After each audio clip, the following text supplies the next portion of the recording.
Hello everyone, this is Pankaj केवल from Bermo Bokaro Jharkhand. और आज की क्लासेस है हमारी रेगुलेशन नंबर 28 यानी कि manager charge report of manager. तो रेगुलेशन कहता है चार्ज रिपोर्ट ऑफ मैनेजर कि अगर किसी माइंस में कोई भी मैनेजर अपॉइंटमेंट या फिर ट्रांसफ़र होती है या फिर टर्मिनेशन होती है, तो उसके बदले में कोई न्यू अपॉइंटमेंट मैनेजर की होती है, तो वो एक चार्ज रिपोर्ट पेश करेंगे और उस रिपोर्ट को रिम को भी सबमिट करेंगे। रिम यानी कि regional inspector of mines.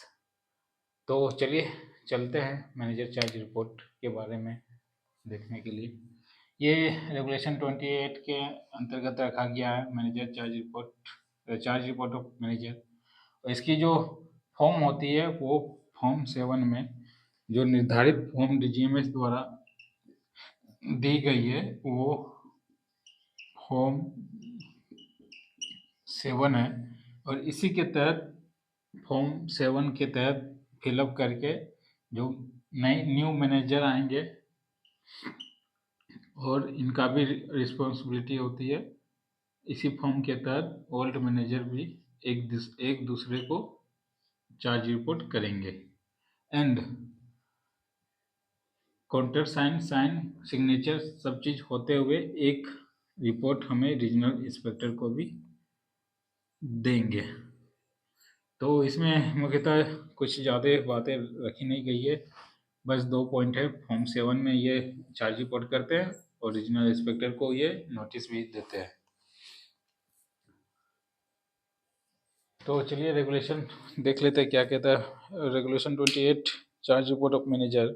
When there is a change of manager of any mines, the outgoing manager shall be hand over the incoming manager a charge report in a format as may be specified by the chief inspector by the general or a special order, and the charge report shall be signed by the both outgoing and incoming manager, and a copy charge report shawl be sent regional inspector. वही बात कि अगर कोई भी manager incoming या outgoing होते हैं तो उन्हें एक चार्ज रिपोर्ट देना होता है एक दूसरे को, जिसमें कि उनकी साइन लगती है और वो चार्ज रिपोर्ट फॉर्म 7 में दी जाती है।